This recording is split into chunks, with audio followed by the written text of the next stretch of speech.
महावीर पोनको यो लेभलको मेहनत देखेर अच्युत घुमेरे लेख्नुहुन्छ, यी दाइलाई मैले आजसम्म भेटेको छैन, तर यिनी मन्त्री भएदेखि म यिनको व्यक्तित्वबाट यति प्रभावित छु कि मेरो जीवनमा यिनको व्यक्तित्वको एउटा मात्रै गुण सरे म कति महान हुन्थ्यो होला। किताब बेच्ने तरिकाले नै मन तानेको थियो। अहिले बुढाको चुनाव प्रचार हेरेर आँखा रसायो। कति सामान्य मानिस, कति उच्च व्यक्तित्व, कति सरल जिन्दगी। कसरी यस्तो बन्न सकेको होला?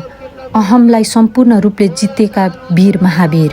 नेपालमा एक दिन यस्तो आउन सक्छ, मानिसहरू बिपी मनमोहन, गणेशमान, मदन भण्डारी भन्दा माथि यिनको फोटो राखेर पूजा गर्छन्।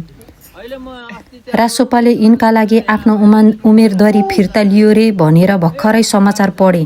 फिर्ता लिने नेताको नाम सुनेको छैन मैले, तर त्यो ठाउँ खाली गरिदिने नेताले चुनाव नलडेरै राम्रो मन जित्यो। कृपया अरू पार्टीले पनि छोडिदिनुस्। महावीर भन्दा माथि कुनै दल छैन, राजनीति छैन, यिनी भन्दा माथि कुनै सरकार छैन। दलको सरकार हुनु महावीर। महावीर दाई भगवान बुद्ध जत्तिकै महान उपहार हौ तिमी हाम्रो देश नेपालको। उहाँलाई यस्ता धेरै कुराहरू आइरहेका छन्। उहाँको महान विचार, उहाँले अहिले आएर मात्रै होइन कि उहाँले पहिलादेखि नै समाजसेवा गरिरहनु भएको रहेछ।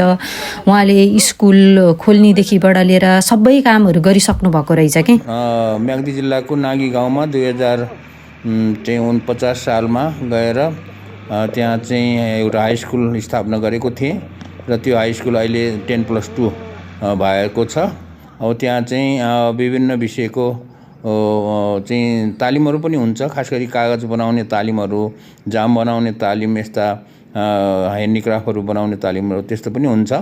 र त्यहाँ चाहिँ खास गरी मैले त्यहाँ त्यो स्कुलमा चाहिँ स्कुलबाट विद्यार्थीहरू राम्रो विद्यार्थीहरूलाई निकालेर कसैलाई इन्जिनियर बन्ला, कोही चाहिँ डाक्टर बन्ला, अथवा कोही चाहिँ हाकिम बन्ला, कोही चाहिँ प्रोफेसर बन्ला भनेको हो।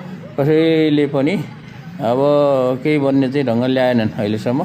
त्यसैले मैले चाहिँ अब त्यहाँ चाहिँ ड्राइभिङ सिकाउनुको लागि चाहिँ मैले एउटा पुरानो जिप जो हामीले कोरोना कालमा औषधिहरू ठाउँमा स्वाबहरू पुर्याउनको लागि बनाएको, कोरोना कालमा बनाएको चाहिँ एउटा पुरानो जिप र मोटरसाइकल, एउटा स्कुटर, एउटा चाहिँ मोटरसाइकल पठाएर त्यहाँ चाहिँ तालिम चाहिँ सुरु गर्न लगाएको छु।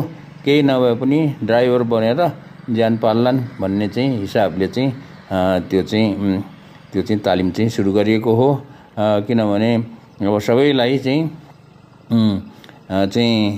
यो तालिमबाट फाइदा नभए पनि केही न केही युवाहरूले त्यो क्षेत्रको, मेरो गाउँको लागि मात्र होइन, त्यो क्षेत्रको अन्य युवाहरूले पनि केही ड्राइभिङ सिकेर ज्यान पाल्लान् भन्ने उद्देश्यले यो गरिएको छ।